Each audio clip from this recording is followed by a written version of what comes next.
Buenas, mi nombre es Juan Luis Reyes Rodríguez, con TIU U 2016-16792, y esta es la realización de mi examen final de procesal penal.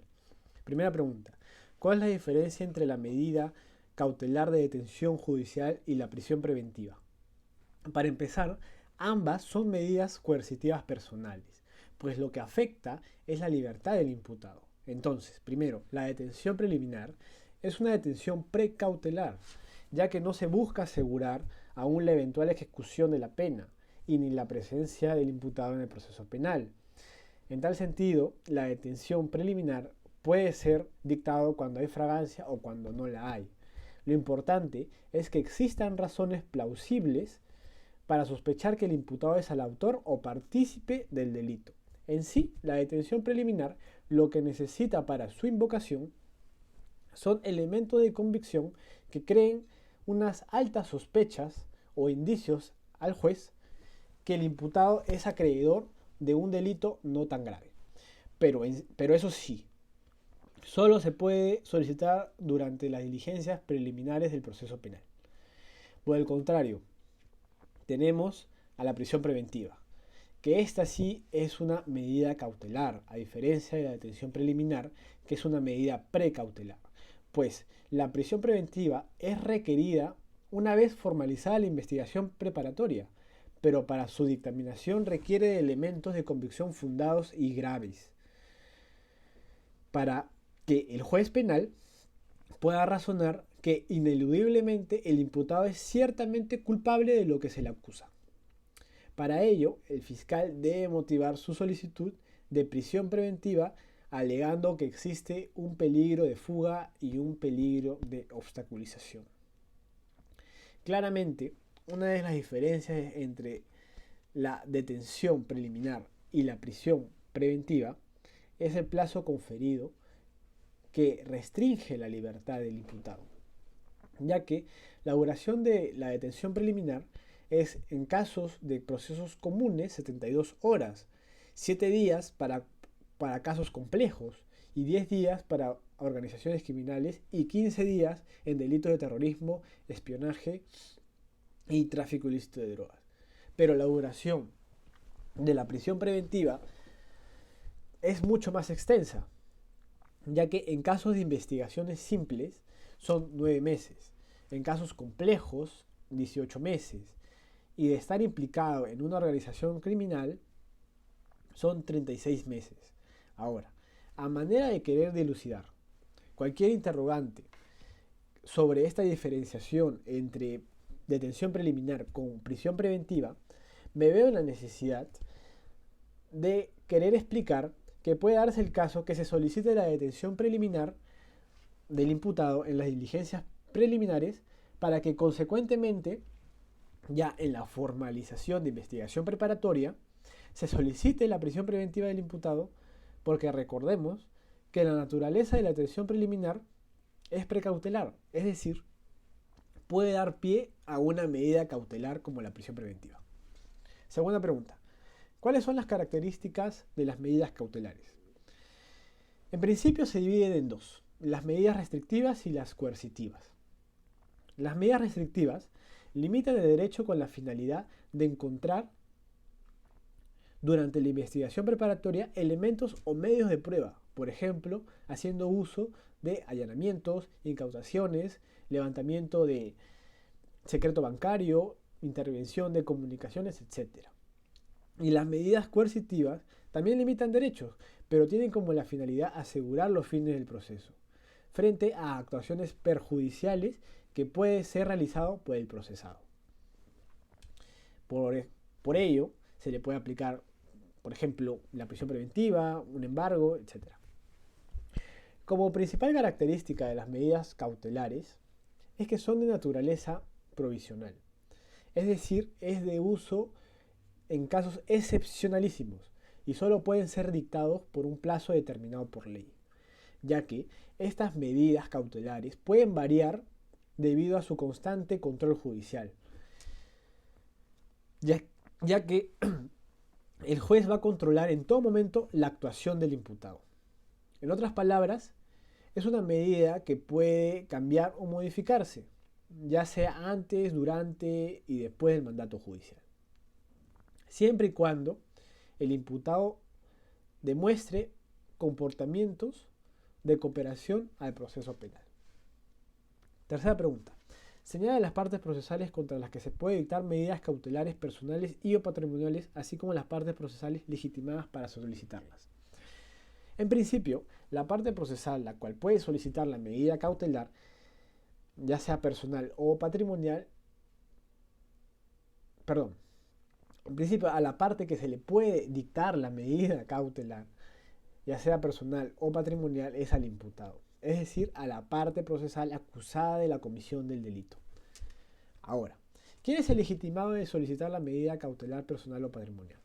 Primero tenemos al fiscal, quien puede solicitar una medida cautelar personal, medida que su fin es restringir la libertad de la persona, lo que conlleva que se le pueda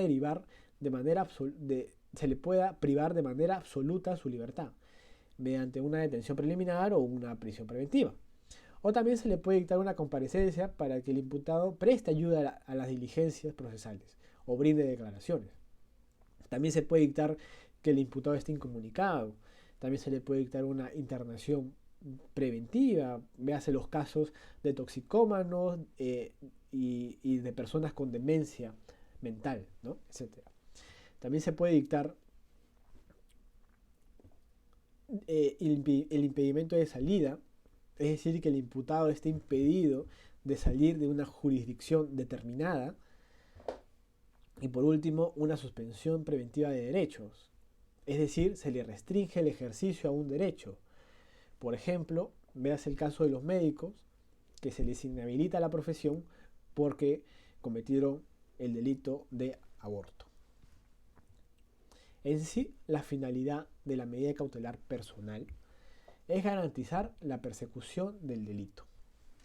Por otro lado, las medidas coercitivas reales son solicitadas solo por el actor civil si es que lo hubiera, ya que estas medidas son aquellas que restringen el patrimonio del imputado con la finalidad que a la conclusión del proceso penal se realice el pago de la reparación civil hacia el actor civil, pudiendo ser un embargo, que es la afectación jurídica de bienes del imputado, también pudiendo ser un desalojo o una incautación sobre los bienes obtenidos ilegalmente.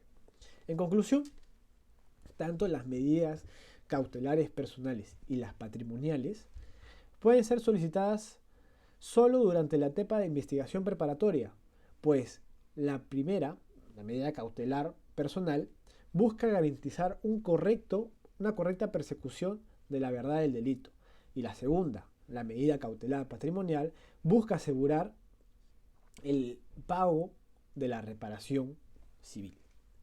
Cuarta pregunta. Dado que los medios de investigación, actos de investigación, son los que generan elementos de convicción para que los jueces puedan resolver los pedidos de prisión preventiva, señala usted en qué se diferencia de los medios de probatorios. Para empezar, estos actos tienen la finalidad de introducir hechos, corroborados con pruebas, hechos corroborados con pruebas al proceso, ya que la prueba es la actividad procesal del juzgador y las partes procesales dirigidas a crear convicción y certeza al juez sobre la verdad de los hechos. Entonces, el derecho a la prueba puede verse en dos momentos.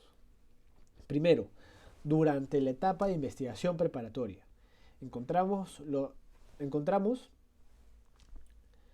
Durante la etapa de investigación preparatoria encontramos los medios de investigación o actos de investigación realizados por el fiscal, cuya finalidad es que el fiscal pueda determinar la incidencia del imputado en el delito. Es decir, todo inicia con una hipótesis del fiscal, la cual debe ser corroborada mediante una investigación. Esa necesidad de corroborar con pruebas la hipótesis formulada por el fiscal es lo que le conlleva a determinar si el imputado estuvo implicado en un hecho punible, por lo que estos actos de investigación no necesitan la concurrencia de todos los sujetos procesales, solo la del fiscal. ya que es este quien es el encargado de recabar los medios de convicción. Por el contrario, tenemos a los medios probatorios que se dan en la etapa de juicio oral, ya que son realizados con la necesaria concurrencia de todos los sujetos procesales, es decir, el acusado, el acusador y el juez, ya que los actos de prueba están destinados a crear convicción sobre el hecho punible y que además porque motivarán la sentencia condenatoria. En síntesis, los actos de investigación son actos realizados por el fiscal cuyos resultados va a permitir determinar si los hechos imputados le corresponden al acusado. Y los actos de prueba son actos realizados ante el juez para crear convicción sobre un determinado hecho y que además servirán como fundamento para la sentencia condenatoria. Siguiente pregunta y última.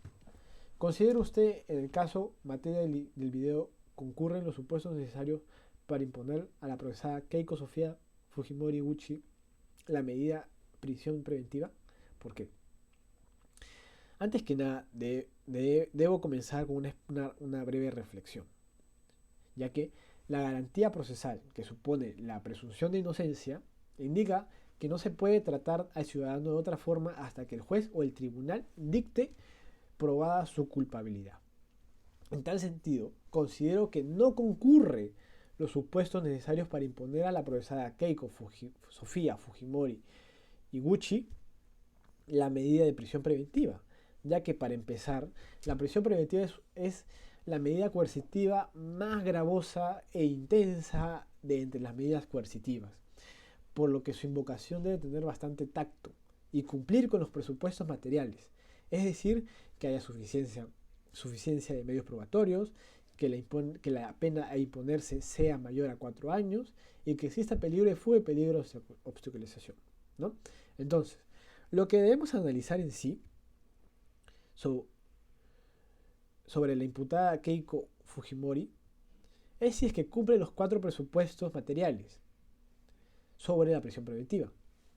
Por lo que, según lo que se alega en la audiencia, los presupuestos que no cumple la imputada es el peligro de fuga, ya que presenta un arraigo domiciliario, porque cuenta su domicilio acá en Lima, Perú, y también tiene un arraigo familiar, porque vive con sus hijos, vive con su esposo y además tiene un padre anciano que se encuentra enfermo, muy delicado de salud. E inclusive cuenta con arraigo laboral por su empleo en el Congreso. Por todos estos arraigos es que se intenta o se corroboró que en efecto Keiko Fujimori no decae en el presupuesto sobre el peligro de fuga. El otro presupuesto que no cumple la imputada es el peligro de obstaculización, ya que en todo momento la acusada Keiko Fujimori se ha prestado para mostrar cualquier documento y además de siempre estar presente en las audiencias, haciendo uso de la palabra. Es decir, se ha llevado a cabo todos los actos de que el mismo proceso solicita, siendo pues recabados sin ningún tipo de obstaculización por parte de la imputada Keiko. Como por ejemplo, se llevó a cabo el allanamiento y deslacrado del local central del Partido Fuerza Popular sin ningún tipo de impedimento. En conclusión, no concurren los presupuestos para imponer la prisión preventiva hacia Keiko, dado que no se motivó la existencia del peligro de fuga y el peligro de obstaculización. Por lo que, en definitiva, lo que debió solicitar el fiscal es una comparecencia. Bueno, eso es mi recomendación. Una comparecencia, a fin que cuando se le cite a Keiko, ésta tenga la obligación de asistir a cualquier diligencia procesal o prestar su declaración. Eso es todo. Muchas gracias.